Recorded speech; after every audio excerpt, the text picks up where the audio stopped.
Greetings and welcome to the Spirit Realty Capital preliminary earnings results and business update call. At this time, all participants are in a listen-only mode. A question-and-answer session will follow the formal presentation. If anyone should require operator assistance during the conference, please press star 0 on your telephone keypad. As a reminder, this conference is being recorded. I would now like to turn the conference over to your host, Pierre Revol, Vice President of Strategic Planning and Investor Relations for Spirit Realty Capital. Please go ahead, sir. Thank you, operator, and thank you, everyone, for joining us today. Presenting on today's call will be President and Chief Executive Officer, Mr. Jackson Hsieh, Michael Hughes, Chief Financial Officer, and Ken Heimlich, Head of Asset Management, will be available for Q&A. Before we get started, I would like to remind everyone that this presentation contains forward-looking statements.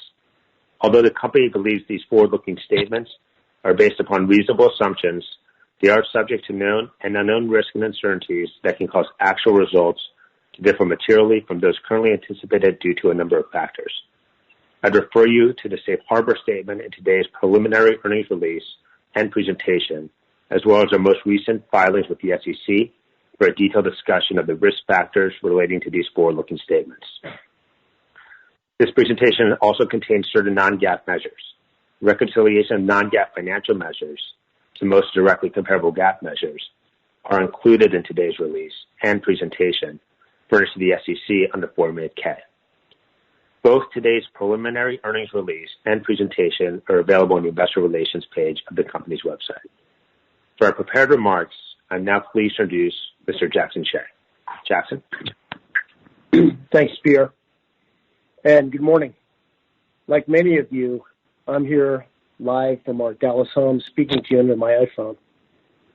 So I want to thank you for joining us during what we know is a very busy and challenging time for everyone. First and foremost, I hope you, your family, and your employees are all safe and healthy. While we have all dealt with business disruption and inconvenience over the past few weeks, I know this crisis is exacting a very human and personal toll that overshadows any business concerns. Second, I want to give a special thank you to those tenants and employees are providing critical goods and services to people across the country while navigating through the hazards of COVID-19. Given the fast-changing environment, we decided to set up this preliminary earnings and business update call sooner than normal to briefly discuss our results for the first quarter. But more importantly, tell you what we've been doing over the past several weeks, what we are seeing in terms of April rents, and let you know what our priorities are going forward. If you had a chance to review our preliminary earnings release this morning, you saw that we had good operating capital deployment and financial results in the first quarter, despite being impacted by various state and local stay-in-place designations in March. We operated our portfolio of 1,772 owned properties at 99.4% occupancy, ending the quarter with 11 vacant properties. Lost rent for the quarter was 0.6%, and property cost leakage was 2.4%. I do want to note that leakage was high this quarter, driven by property tax accruals for tenants who we believe payment is now doubtful. These accruals, along with higher impairment charges during the quarter, were all driven by COVID-19 related disruption during the latter part of March. We completed 8 acquisitions and revenue-producing capital expenditures totaling $213.4 million, with a weighted average cash yield of 6.5%. These assets were predominantly industrial, distribution, and essential-oriented operators, and 96% of these tenants paid April rent. We sold 7 properties for total gross proceeds of $15.7 million, of which 3 were vacant. Our estimated AFFO per share for the quarter is expected to be 77 cents to 79 cents, which is within our expectations that inform the guidance we had previously provided for the full year. Our balance sheet, liquidity, debt covenants, and future loan maturities are well positioned to deal with the economic uncertainties created by COVID-19. As of April 10, after completing our recent $300 million funded term loan, we have over $830 million in corporate liquidity. Our adjusted debt to annualized adjusted EBITDA RE will be in the range of 5.2 to 5.4 times. So again, overall, a very good first quarter. But now let's talk about what we've been doing in response to the COVID-19 pandemic. In mid-February, as we began to recognize the challenging operating environment that was approaching, we developed 3 key focus areas for the Spirit team over the next 90 days. The first key focus area was preparedness and execution. Knowing that a complete office shutdown was highly probable, we established business continuity procedures and ordered critical equipment to enable our employees to work from home, well before Dallas County established shelter-in-place orders. Our first company-wide COVID-related action was on February 28th, when we restricted all non-essential travel. In order to protect our employees through further social distancing, on March 16th, we transitioned to a fully virtual work environment for our entire office. At that time, we also developed a COVID-19 watch list by anticipating industries that would be impacted by social distancing and regional stay-in-place restrictions. Anticipating disruption in many of our tenants' businesses and what we believed would be a high velocity of tenant deferral requests resulted in us shifting more resources into our asset management team, and we freed up bandwidth within our legal, credit, research, and technology teams to provide additional support.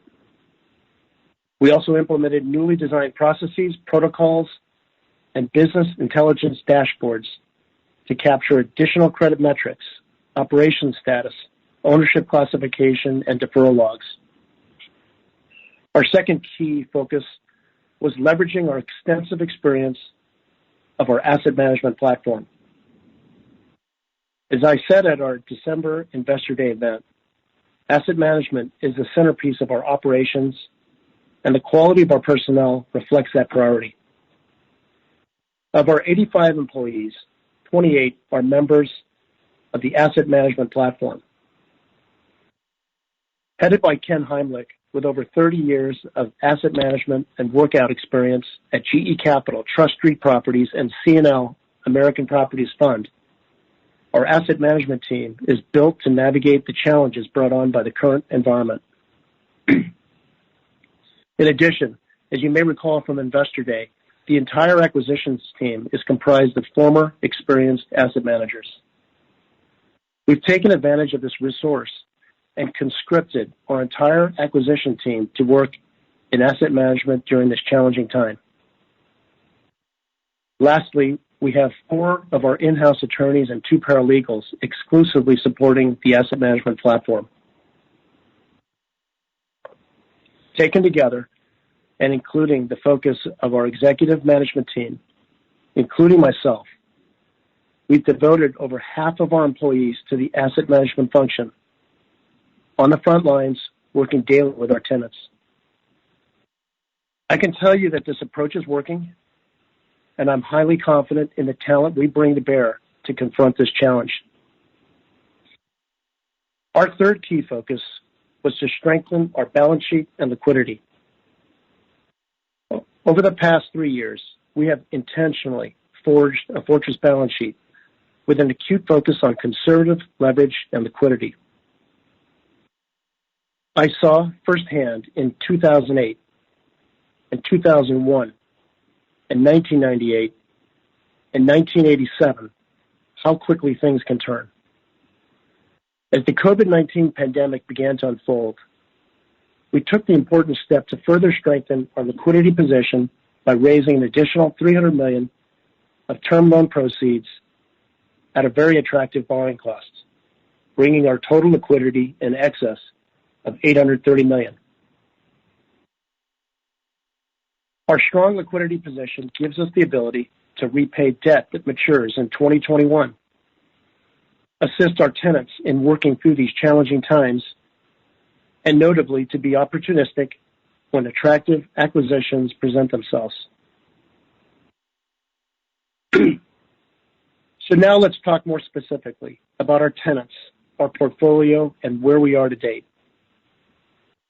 In a COVID-19 world, some industries are doing well and some are being hit really hard.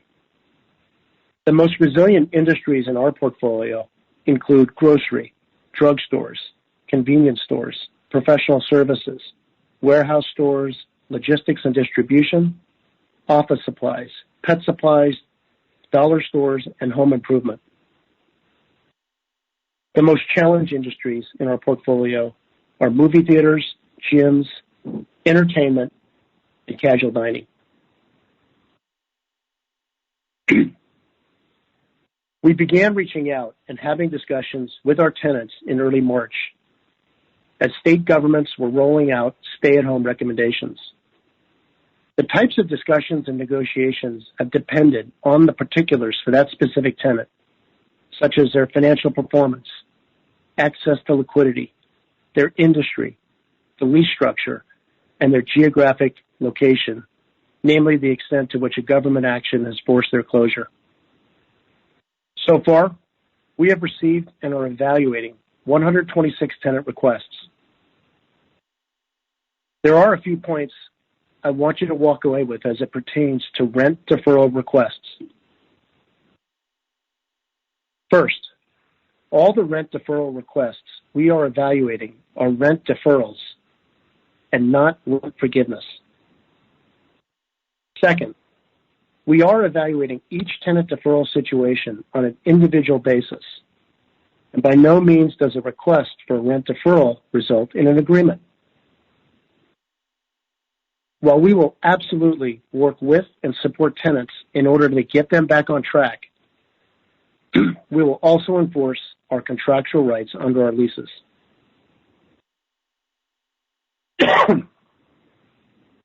Third, as we negotiate rent deferrals, we are considering any government stimulus that a tenant might qualify for in the near term.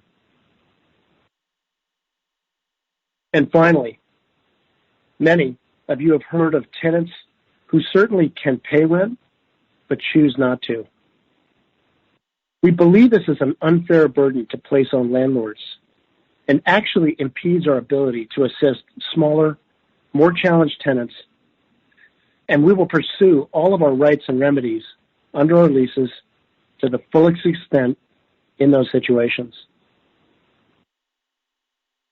So to sum it up, here is where we stand as of April 9. First, 9 of our top 10 tenants are paying April rent.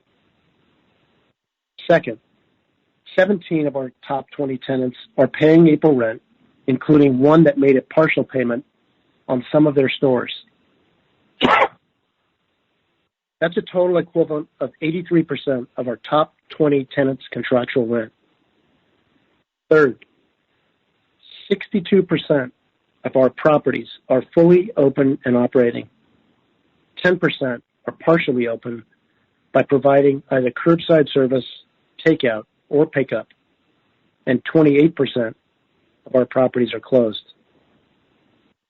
Fourth, 60% of April rent has been collected so far, and we expect it to increase to a range of 65% to 70% by the end of the month. And fifth, we have already executed 2 rent deferral agreements out of 23 that have been approved by our investment committee, which represents approximately $3.75 million in monthly rent.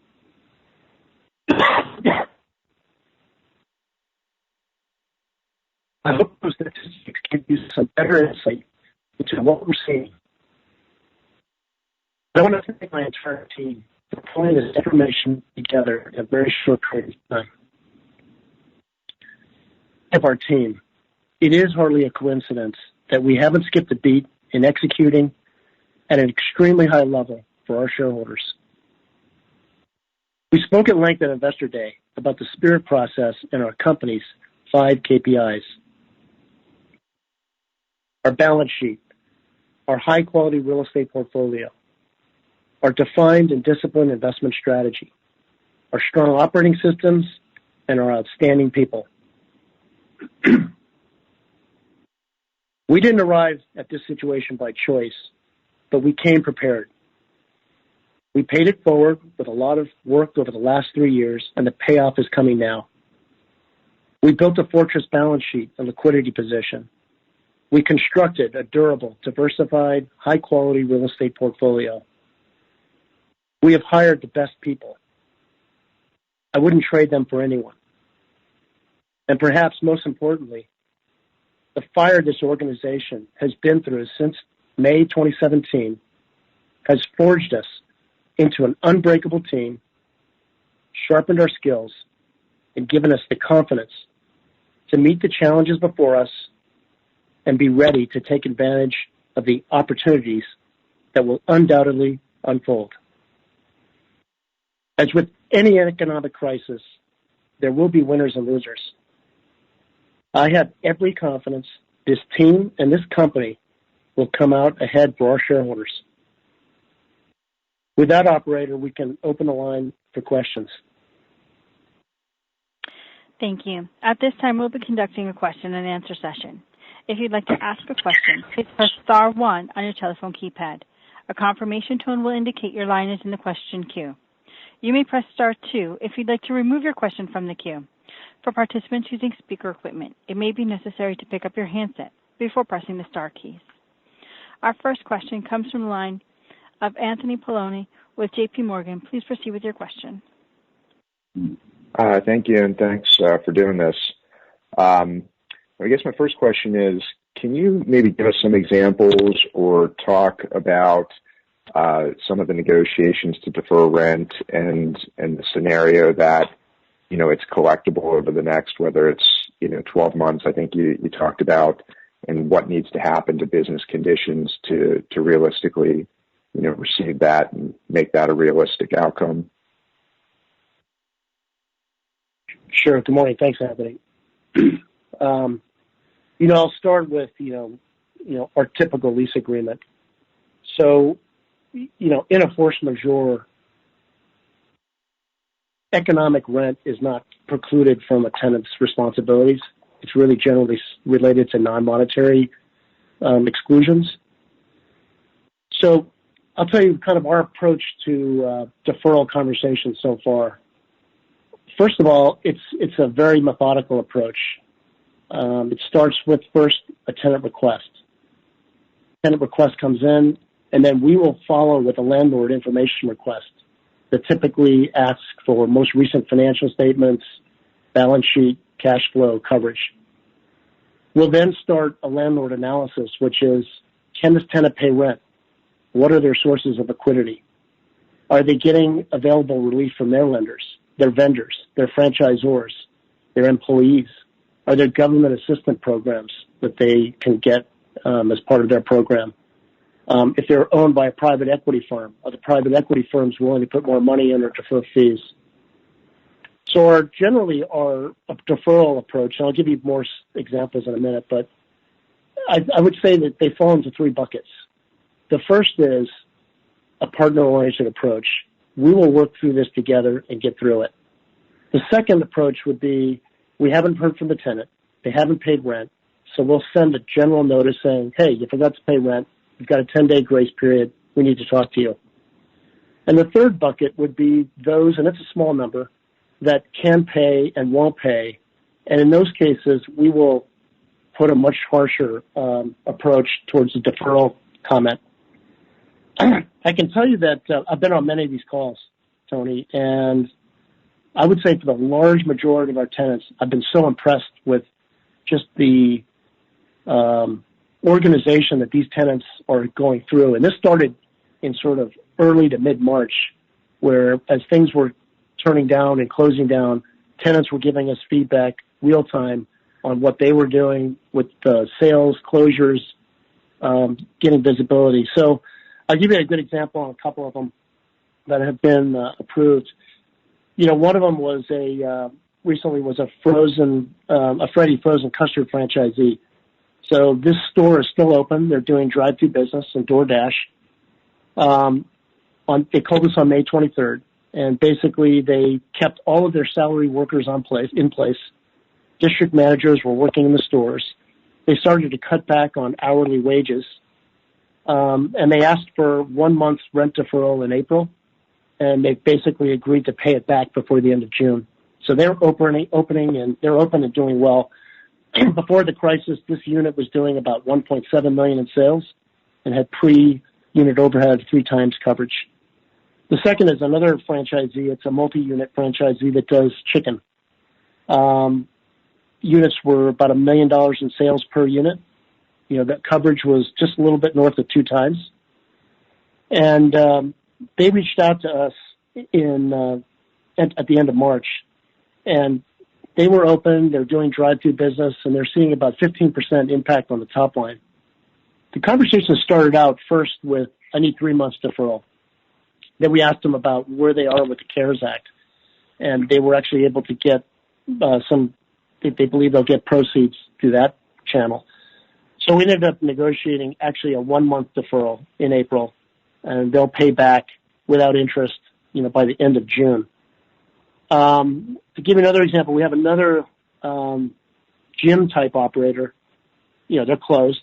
There's no business there, and we've negotiated a 3 month deferral, which they'll pay back, within, starting in later this year, and start paying back per month over the course of a year.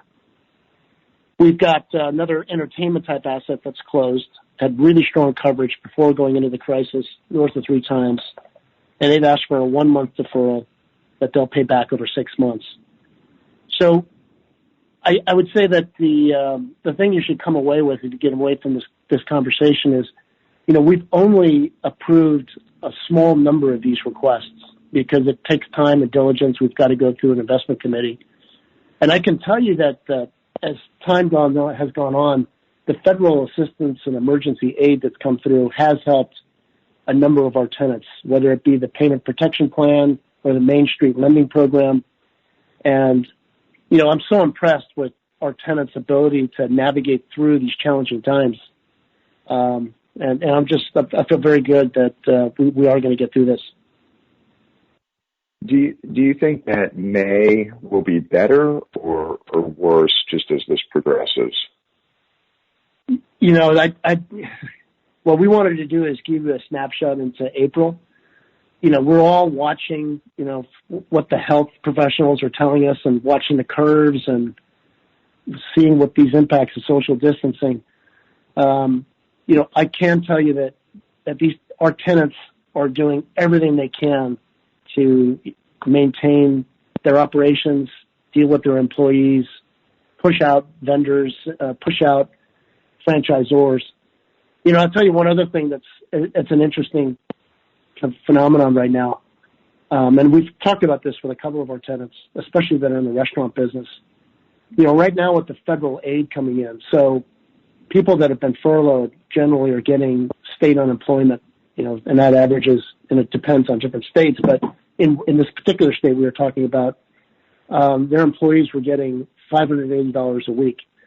So the federal government is going to put in an additional $600 per week for the next 4 months. So that's $1,180 per week that an unemployed employee would get. So as these small businesses try to apply for these payment protection programs, and you're familiar with that program, it's $10 million forgivable loan at 2.5 times monthly payroll. The challenge is that there are some people actually that are making more money than they were before this happened. So these operators are trying to balance all of these different factors, and we as a landlord, lenders, everyone is sort of we're sort of all in this together, and I'm encouraged that things will snap back eventually, but it's hard to predict, Anthony, like what's going to happen in May at this point. But we do appreciate tenants, especially ours, basically owning up to their commitments, because you've seen some different propaganda out there about people not wanting to pay rent and this, that, and the other thing. So we really appreciate that. Okay. Last one for me, if I might, just for Mike. Can you just give us the roll forward on the line of credit, cash position as of today? Yeah, Tony. This is Mike. We have over $830 million liquidity today. As we put in the deck, line balance is close to zero. So, as we roll forward, it looks pretty good. The only maturity we have is in 2021, which Jackson mentioned we can take care of with the liquidity we have. That's the converts, about $345 million. There's really nothing else for a long time. So, cash flow is good, liquidity is good. The term loan we put in place, we still have another $100 million accordion on that we could fill. And I think we, of course, demonstrated that the bank market certainly is open to us to add incremental liquidity. So, everything feels pretty good where we sit. So So what was the cash position there? So nothing on the line, and what's cash? Cash today. Let's see. We have. Basically the line is undrawn, and cash is roughly $50 million around there. So. Great. Thank you. Yep, you're welcome. Thank you. Ladies and gentlemen, we ask that you please keep to 2 questions each today so that we can get to as many as possible. Our next question comes from the line of Haendel St. Juste with Mizuho. Please proceed with your question. Hey, good morning. Jackson, I just wanted to clarify one thing. I think you mentioned that you have 126 requests being evaluated. I guess I'm curious, is that on an asset level basis? I think you have almost 300 tenants, so maybe clarifying that for us. Yeah, no, that's on a tenant basis. So that's 126 tenants that have come in. So some of them could be operating one unit, some could be more. So the number of properties is far greater. But the important thing to understand there is, first of all, not all 126 deferrals will be accepted. I can tell you that. The 23 that have been approved so far, about half of those are looking for 30-day deferrals that'll pay back generally before the end of the second quarter. About 14% are 60-day deferral requests, and about 32%, rough math, the balance are 90-day deferrals. So, they're sort of all case by case, and we're going through them very methodically at this point. As I said, it takes time to go through these. Got it. Maybe Michael, for you, can you help us understand the accounting treatment of this, the income statement impact of these deferrals? What's getting booked in second quarter versus shifting into third quarter? Is what's not being booked in second quarter effectively going to be written off as some form of bad debt, or how does that impact the income statement in second quarter? And then if the tenant catches up on deferral in third quarter, what does that get reflected? I'll try to give a layman's view of it, and then I'll let Mike do it. But when we talk about these rents received, that's cash. So 60% is cash collected rents, like not GAAP cash money. And we think it's, like I said, it's going to probably go up to 70%, close to 70. Typically when we get a rent deferral request, the first thing that we do when it comes to investment committee is, are we going to recognize this rent, the deferred rent, as cash rent for GAAP purposes? And as you know, that to be able to recognize that, you have to have 75% confidence that you're going to get that money back. The tenant will be able to pay through the course of the deferral. So I can tell you that of the 23 that have been approved, a small handful of tenants that have requested a deferral, we will not recognize as GAAP cash rent in the second quarter because we think there may be some risk to that. So it's going to be based on, management team, accounting, and of course our outside accountants. Mike, you want to try to go more into detail there? Hopefully that was enough, but. No, I think you did a great job on that. I mean, that's generally the premise. I mean, obviously there's some technical details around lease modification accounting and not changing the lease, but Jackson's generally right. You have to have a high probability of being paid back on that deferral. And we're certainly assessing that every time we do any kind of deal with a deferral request. So, if you feel like you're going to get paid back, you feel like you're going to do it in, I think, a relatively reasonable period of time, which also affects the probability of payback, then, like any kind of GAAP accounting, you would treat that as base cash rent for the purposes of your accounting treatment. So, if you don't, then you would obviously not treat that as base cash rent, and that would only be recognized on a cash basis when you get paid sometime down the road. Got it.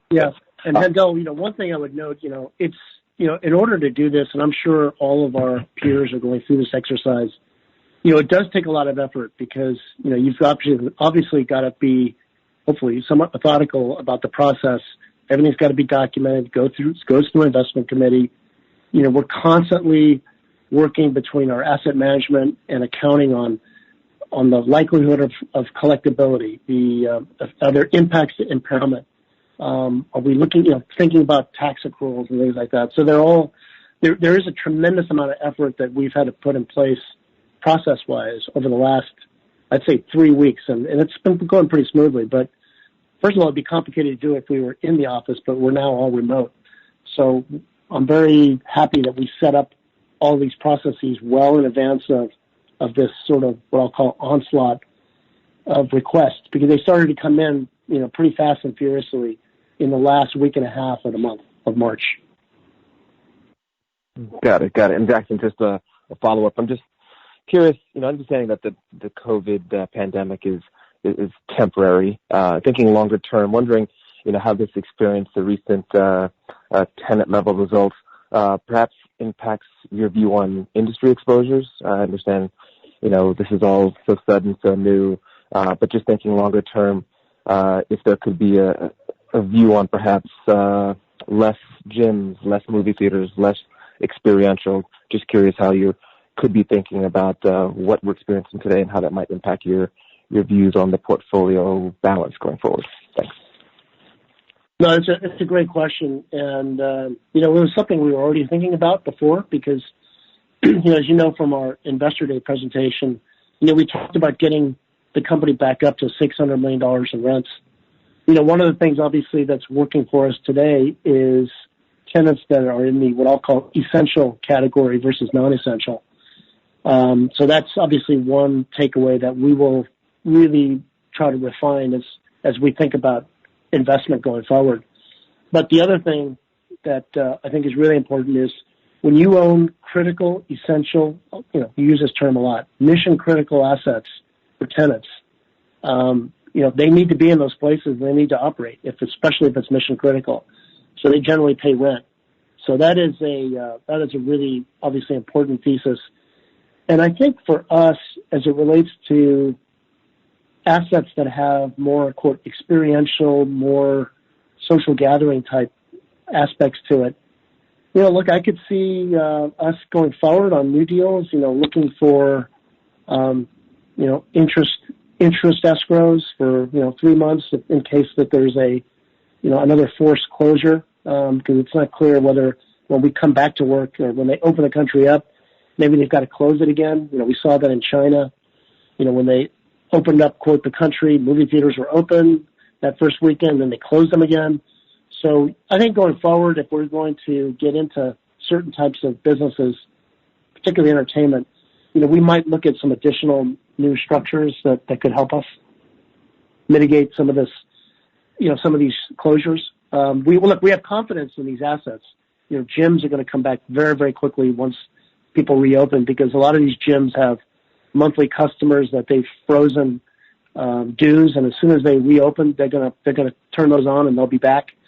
Indoor entertainment, these kids are all in their backyards, they need, or basements or wherever they are, probably, so they need to get out and do things. People are going to have parties again. So, it will be good, once we reopen. I think movies will be a little bit more challenged, just given, that I think that will, that's dependent on, releases from the studios and, take a little more time for people to come back into those venues, but I think long term those categories will be very good. But to answer your question, yeah, we are relooking at what's working, what's not working. I've actually had our research team. They've been pretty busy, but they're looking at, how does our heat map lay out? How are things performing? What do we think was right? How much correlation do we have in the portfolio? If you look in Q1, pretty much everything we did was, very industrial distribution oriented. We did that big deal with Mac Papers. We bought a company that does safety and industrial products distribution, N95 masks. They're crushing it right now. We did a car wash portfolio, a United Ag portfolio, a BJ's warehouse store. So, there were no restaurants or entertainment type stuff in the first quarter. So you might see us continue to look at things like that. Thank you. Our next question comes from the line of John Massocca with Ladenburg Thalmann. Please proceed with your question. Good morning. Hi, John. So, sorry if I missed this, but what percentage of contractual rents did not formally request a deferment, but also didn't pay in April? Kind of above and beyond that 42. Well, here's the trouble. It's so 60% paid, as we said, right? So that's just in. There are some of those 126 where they paid. They just, look, when this happened, a lot of people 3 weeks ago didn't really know what the federal government was going to do. And obviously the Fed and the Treasury Secretary have been all over this. So I have a lot of confidence in what they're doing right now. So things look really bleak at one point, like maybe 3 weeks ago, 2 weeks ago. But, things are changing for some of our different tenants, sort of case by case. So, to answer your question, of that 42, percent that we have in that table, not all of the, some were reviewed. I can give you a case example. Like one of them on Friday, we said, okay, you want a rent deferral request, send us these financial statements. Send us your most current operating statement. Send us your balance sheet. And they sort of basically said, you know what, we're just going to pay rent. We're too busy. So I don't want to give you a number that's, the best number I can give you is, from a cash, from a collected rent standpoint, we're at 60%. That number is going to go higher. And we hope it gets up close to 70%. Could even possibly go into the low 70s. But I think we feel comfortable in that 65 to 70% range for April. Okay, understood. And then I know you mentioned that you haven't agreed to any abatements or long-term lease modifications, but have you had any requests, especially from people who have not paid April rents? And sorry, John, could you do that question again? No worries. Sorry if there's a bit of a staticky. I know you mentioned that you haven't agreed to any abatements or kind of long-term lease modifications, but have you had any requests, especially from people who haven't paid April rent or kind of are in that 18% that have, not had an accepted deferral request? Yeah, I mean, like I would say, like the way to think about it, and like I said, it's very, like, once again, I have to stress this. This is an extremely methodical process that we're approaching. So of those 23 approved by our investment committee rent deferrals, those just didn't happen like over 24 hours. There was quite a bit of back and forth between our asset manager and the tenant, in terms of getting financials, getting a clear picture of what's happening with the tenant. Are they open? Remember all those questions I mentioned? And then ultimately, a structure needs to be discussed between the tenant and the asset manager, and then has to be approved by our investment committee. I can tell you that just from the cadence, there have been some requests that have come in that weren't approved by the investment committee, and we made modifications, and then the asset manager went back to the tenant, and then there was an agreement. So the way you should think about it is, if 23 have been approved out of 126, there's something like 100 or so situations that are in various different stages. So if a tenant hasn't really given us financials, I mean, we're not really dealing with these guys right now. And I think one of the things that, and I'll let Ken talk about this, but I'll just set it up. As the landlord, we don't give up any of our rights, our contractual rights, by rushing. So I would say time is probably on our side as it relates, because all of these things don't require us to waive our reservation of rights under our leases.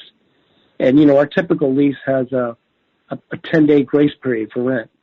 If a tenant doesn't pay in 10 days, there's typically, a default premium, so usually about 5%. And if the tenant doesn't pay, there's actually sort of an imputed interest rate that gets charged for the time that they don't become current. And maybe, Ken, I don't know if you want to describe sort of a little bit about how your group and team are handling this, but. Yeah, no, sure. Clearly there's a lot more going through the system than otherwise normally would be, but we have a very systematic approach. For those folks that, do not pay April rent, Jackson mentioned earlier, we have a couple different ways we're going to handle those, but again, Jackson mentioned it. You gain nothing and you lose nothing, whether you act upon a tenant that did not pay rent, whether you did that on last Friday, this Friday. Clearly, you're not going to wait, 60 days to address it. But we don't think it's prudent to jump in and start, shooting letters out. It's a very methodical approach. We are definitely attempting to make contact, try to come to a prudent resolution. And if that fails, in the appropriate time frame, we will address that, whether that's through default letter, reservation of rights, or whatever is necessary. But understood. And thank you very much for all the color, especially during what I'm sure is a very busy and trying time. Okay, John. Thank you. Our next question comes from the line of Ki Bin Kim with SunTrust Robinson Humphrey. Please proceed with your question. Thanks, son. Good morning out there. What % of your investment grade tenants did not pay April rent? So our investment grade are, I think, around just under 24%. I don't know if I have a number on that. Pierre, do you know? Pretty close to the majority. Yeah, I didn't. It's close to zero. Close to zero. It's really, yeah. I mean, I think they're, this is the thing, Keeban, to keep in mind. I mean, we're only at April 13th, right? And, we had a holiday on Friday. Rent is still coming in. And, everyone's tenants and landlords, everyone's sort of trying to figure this out. And, one thing that I'll really stress, when we talk to tenants, I mean, rent is just a very small component of the issues and challenges they're facing right now. I mean, it's amazing to hear these stories, how they're dealing with thousands of employees, how they're dealing with supply chain, how they're dealing with their franchisors if they're in the restaurant business, how they're dealing with different governmental action happening in different states, how they're dealing with their lenders, how they're dealing with government stimulus. And to be honest with you, rent is just one of those small pieces of the puzzle, not the piece of the puzzle. The landlord cannot, I can stress this, the landlord cannot solve all the problems, for what's going on. Well, we're just sorry about that. Sorry about that. It jumped to Bluetooth all of a sudden for no reason. That happened to me yesterday. Yeah, it's so odd. So just to clarify that, you're saying 0% of your investment grade tenants, which is 24%, paid April rent. But maybe I should, just to clarify that, maybe I should ask that a different way. No, what percent of your investment grade? So all of our investment grade tenants, actual investment grade, paid April rent. Okay, that's what I thought you said. Okay, so they all paid. Okay, and have you gotten any deferral requests from your investment grade tenants, or no? No, we have not gotten any deferral requests from our investment-grade tenants. Okay. That's good to see. At least the investment grade is working the way it should. Now, my second question is, to your best judgment, what percent of the 42% of your tenants or of the rent that is being asked to be deferred, and I know this might be tough, but what percent of that do you think is actually longer term and permanent?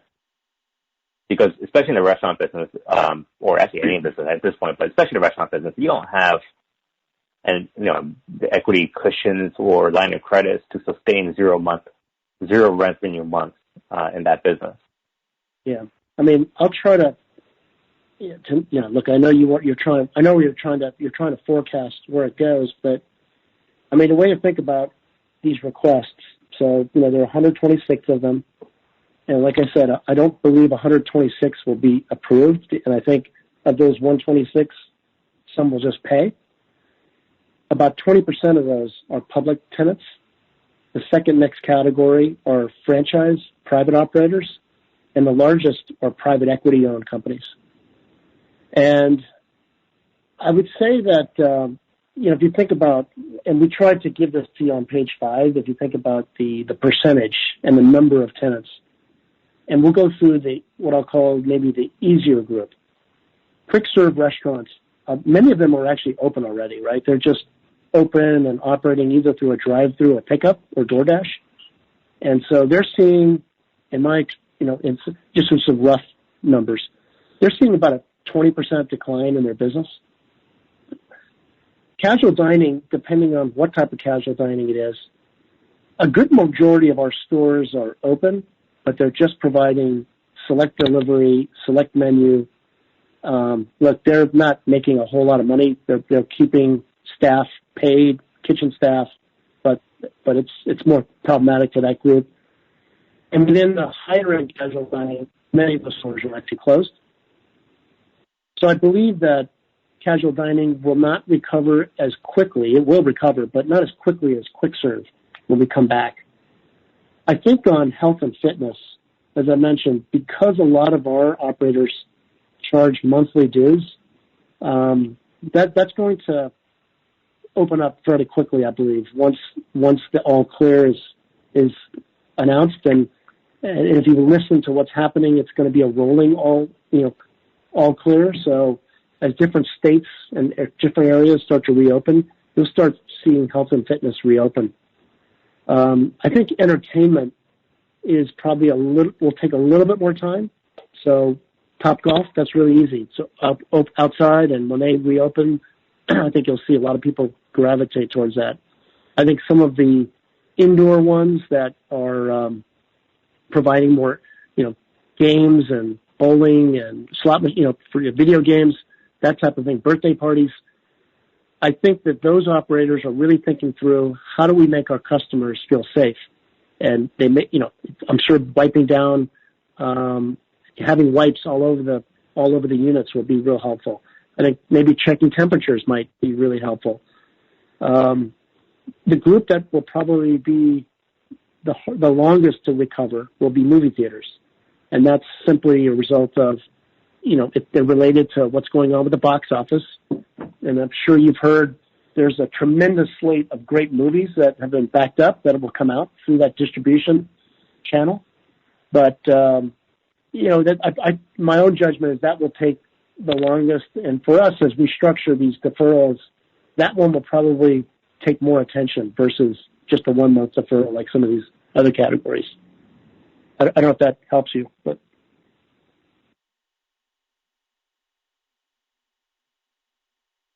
Steven? Thank you very much. Okay. Thank you. Our next question comes from line of Vikram Malhotra with Morgan Stanley. Please proceed with your question. Thanks for taking the question. So maybe just first to clarify, Jackson, you mentioned that it's only April 9th as which you looked at this data. Do you have a sense, or can you give us a stat on what percent of your tenants actually paid rent on April 9th last year versus what the actual percent paid rent this year? Yeah, we do look at that number. I mean, I'll compare it to the trend of the last few months. It's probably a better one. Usually by about this time, we're at about 90% of our rent collected. We always have some late payers or some people that don't pay on the first, but I would say generally by about this time, we're at 90%. And so what's unusual about this month is that it's not usual, right? So we know that by just definition, there are some later payers that we expect to pay this month. And then there's another group that sort of don't know what they want to do yet. And so that's why it gives us some confidence that this 60% collected number is going to move up based on our experience. But 90% is more up. Okay, that's helpful, yeah, because I thought that there would be some tenants that probably pay into the second week or the third week, but I guess that's more in office. But that's helpful to have. Can you just maybe give a little bit more color on sort of the theaters, Goodrich specifically, and just kind of your expectation, going forward? Yeah, so I'll come back to Goodrich in a minute, but when you look at our movie segment, which is just a little over 7%, total contractual rents, it's broken down into leaving Goodrich out. It's 7 operators, and it's pretty balanced. So, our biggest one is not the big 2. So Regal and AMC are on the top end, but they're not the largest. So it's fairly spread out. And I would tell you that some of our regional theater operators have really, really good credits, like low debt to EBITDA. So we think that, that's going to probably be an opportunity for some of the regionals to maybe consolidate more theaters as they think about, their opportunity. And, obviously we're in a position to help them. So we will look at that very carefully with them. But getting back to Goodrich, so Goodrich paid March rent. They're going to pay a nominal rent this month. The bankruptcy courts right now, I don't know if you focused on what happened with Pier 1. We have one of those stores. Mm-hmm. The judge basically kind of put a timeout on the going out of business sales as it relates to landlords getting paid rent during that administrative period. So the Goodrich situation is sort of the same thing. Kind of things are frozen right now, at least for the next 60 days. I can tell you that we have interest in those theaters. The master lease is still in place. And but there's just not a whole lot happening in the bankruptcy courts right now, just generally, just given a lot of courts are not actually in place, physically in place right now. Ken, do you want to add any more on Goodrich at this point? No, I think that captures it. It's just, it's what's going on in a lot of bankruptcy cases. They're kind of, quote, mothballing things, for the next 30, 60 days, until, sale processes can be run as they should be, but. Okay, that's helpful. Just last one, if I may. If you can just provide some thoughts on sort of dividend policy, assuming this sort of, persists for several months into the second, in the second and the third quarter, and maybe that 24% number increases in terms of deferrals. Can you give us some thoughts about dividend policy, kind of options you have, et cetera? Yeah, well, we're paying obviously a dividend on Wednesday for the Q4 dividend, and of course the dividends are really the board's decision. But I can just tell you from where I'm sitting today, I feel very positive about the conversations we're having. Our tenants that are asking for deferral, it's important for you to really think about this. Our business is, and I would say like some of our peers in the triple net business, our business is not related to co-tenancy. So, we are focused on our tenants' ability to basically pay rent, be open, manage their parking lot, cover their roof expenses, pay their taxes, pay their insurance. And so it's a really different type of conversation that we're probably having with our tenants vis-a-vis retail landlords that have either malls or shopping centers or power centers. So ours are really more, they control the door, right? They control what's happening. And so I think it's a very different type of discussion. We're not going to subsidize tenants that affect adjacent vacancy, if that makes sense to you, right? We're really focused on, we have a tenant, they're operating, we want them to be successful, we want them to pay rent.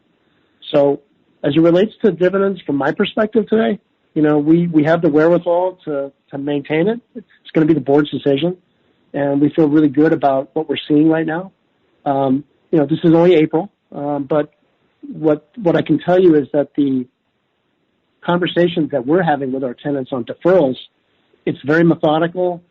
These 126 tenants are really serious about their business. They're not giving up.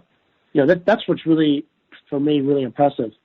They're not giving up. A lot of these are local multi-unit operators versus what I would characterize as a mom and pop single unit operator. These are fairly sophisticated operators, and they're working through it very methodically, looking at all avenues, and we're partnering with them in this process. Thank you. Our next question comes from the line of Chris Lucas with Capital One Securities. Please proceed with your question. Good morning, guys. Thanks for doing this. It's really helpful. Jackson, I guess you sort of raised the question or raised the topic that I was looking at, which is the expense side. A good portion of, I guess the question for me would be, you guys have talked a lot about rent. What about your insight into what tenants are doing with the expenses that they are typically paying directly? Do you have any insight into that, and how should we be thinking about, your obligation on that front? Yeah, look, clearly one of the things that we talk about on a rent deferral is, are you current on taxes? How are you, it's a whole calculus that we kind of go through. I'll give you a good example, like, with the CARES Act, with this payment protection aid that's coming through. If you think about it, the way the government set up the program is, they've got to basically take those loan proceeds, and if they want them to be basically forgiven, they've got to use about 75% of that money for payroll costs, and the remainder can be used for rent, mortgages, and utilities. And if the loan is not forgiven, it's a 1% interest rate, so that's not bad either, right? But one thing that's really, we did some modeling on this. So if a tenant that's operating a unit is effectively open, paying its employees through these loan acts, paying for utilities, their margins will improve, right? Now, their top line may be affected, but if you think about it, their margins are going to be improved because they're effectively not paying for their, people costs, which are one of the largest expenses that they have in their operations. I can also tell you that these tenants have been extremely sophisticated about educating their employees about different, how to get unemployment at the state level. Many of them are furloughed so that they still have health benefits. And so, these tenants have been extremely thoughtful, and that's what's been so impressive, to hear these conversations about how they're approaching the business, as opposed to, hey, I don't know what to do. So I don't know if that helps you with that. Well, I guess really the question for me is, when I think about rent deferral and how much you guys are talking about, I guess I'm trying to figure out what's the multiplier on expenses that we should be thinking about, of sort of, what's the real damage to the bottom line AFFO per share that's being done? It's really, if you think about the real damage, it's only if a tenant goes away, right? And because if the way I would, and this is why we wanted to provide this information to you, which is, I hope, helpful. If you look at the nature of the 126 deferrals, the weighted average remaining lease term on those deferrals is about just 10.5 years, 10.6 years. So that's a good thing. You wouldn't, if it was a shorter lease term, it's more complicated, because then you're dealing with renewals and it's a much complicated discussion. The other thing is if you look at the weighted average unit coverage for this group of tenants, pre the COVID-19, they were at 2.5 times coverage. So that shows you that, hey, it was working, right? Things were working before this whole situation. So when we look at it as a landlord, we've got a long-term lease from a tenant or a group of tenants that we're adequately having coverage to pay all of their taxes, rent, utilities. And so the question for us is, and this is where we went into how to reserve this stuff, not all of these renewals are where we'll recognize rent. And so if we're not going to recognize rent, that's when you see property tax accruals start going up, impairments start going up, because and look, it's a bonus if they can get through this, but that's kind of how we're doing it. And I don't know, Peter, we have that one ratio on expenses, if a tenant went away, you could think about. Yeah, I mean, one way to think about vacancy costs is it's about $4 a foot. And so if on average, if you just look at our overall portfolio, it depends on which district and what area. I mean, so if you had like a 1% occupancy and you apply that $4 a foot concept, it's about 1.2 to 1.3 million of NOI that get impacted.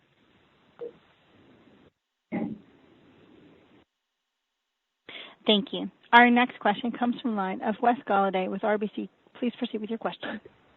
Hey, good morning, guys. Maybe just to follow up on Chris's question. So for the tenants that have actually deferred the rent where you agreed to it, are you paying the taxes, insurance, and all that for now? For the majority of those that have been approved, we're recognizing it as rent because we believe that they're going to, bounce back very quickly. So, I mentioned to you like 50% are 30-day deferrals. So a 30-day deferral that pays back in 2 months, I mean, you're not going to do anything with that, right? That's you're very confident about the tenant going in. We're going to recognize income and, they'll pay their expenses. So okay. I think that, yeah. Oh, sorry. Go ahead. Yeah. No, I was going to say, when we look at these deferrals, we're really looking at, are they going to, what's their probability of surviving? And that's what I'm saying is when we're recognizing, and you'll see this with other companies, other peers of ours, when they're booking for GAAP purposes, cash rent. So in this case, they've deferred, they're booking it as income. They believe that they've got a 75% probability of being repaid back. So it's a high threshold, So for us, there are a number that we're not booking because we think there's some risk. And so when we believe that, you'll start to see lost rent go up for us. You'll start to see, properties cost leakage start going up, like we talked about. But I don't think it's a small portion of the portfolio. That's really the point. Okay, got it. And then it looks like you guys have done a deep dive on the CARES Act and the new Fed facility. So I'm just wondering if you have a view on an estimate of what percentage of your tenants are eligible for either program. I do know there's some governors on debt to EBITDA, can't be PE backed, all that. Just kind of wondering how your portfolio stands up to benefit. Yeah, so I think for direct benefit, auto dealers, auto service, the car washes, entertainment, health and fitness, home decor, home furnishings, movie theaters, and obviously restaurants are going to be a direct beneficiary.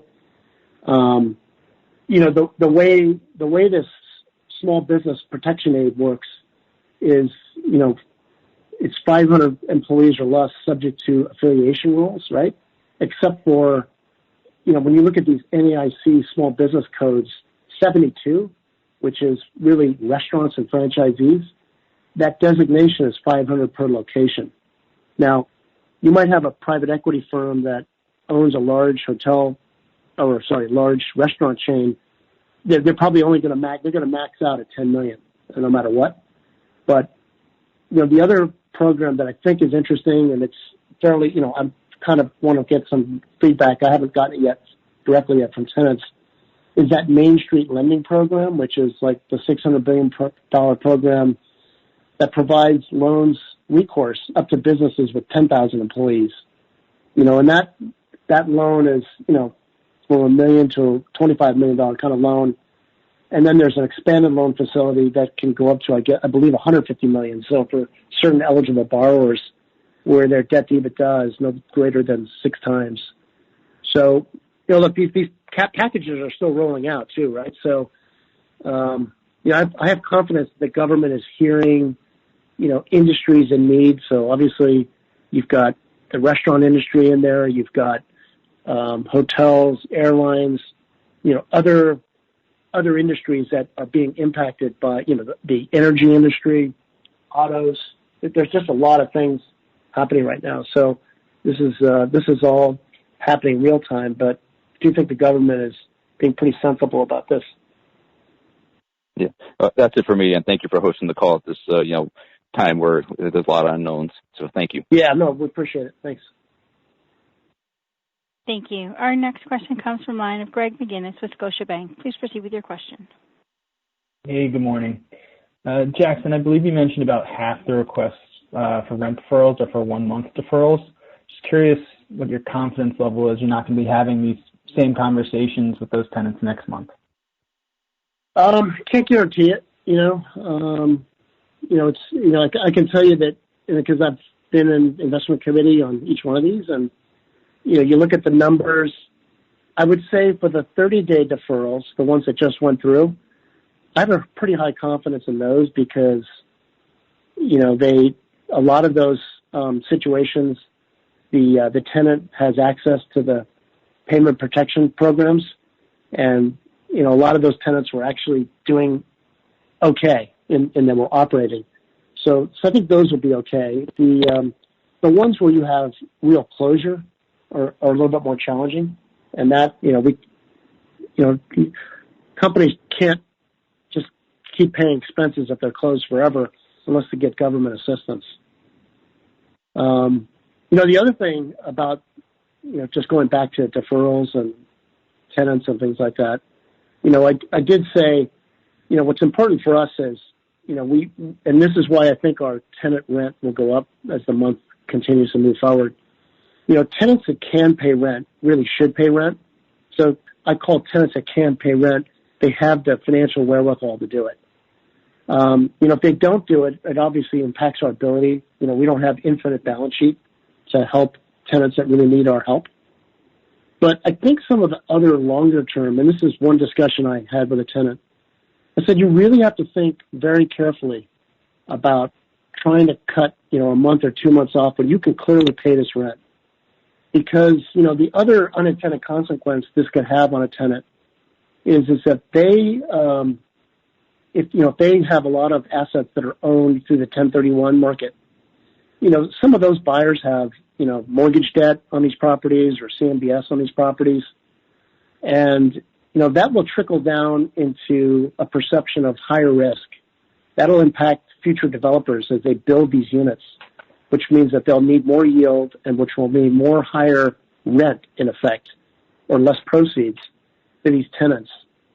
So, I think tenants, especially the big national and regional ones, you've seen some, kind of one-size-fit-all kind of notices going out. I won't mention the names. You know which ones they are, saying, "Oh, I'm not paying." Well, I tell you, that will not serve them well as it relates to impacts long-term in the 1031 market. It will hurt them. And you've seen some people back off. And so hopefully tenants are being thoughtful. I'm sure they are about the impacts to landlords because, we landlords, we're not the evil empire here. We have to pay rent, interest. We have salaried employees and dividend obligations, or we have secured mortgages. It all impacts everyone. Thank you. Ladies and gentlemen, this concludes our question and answer session. I'll turn the floor back to Mr. Hsieh for any final comments. Okay, thank you, operator. Well, to our audience, I really appreciate you getting on. If there are 4 takeaways here, the first is, we got this right now. And, I'm really thankful for the team I have in place.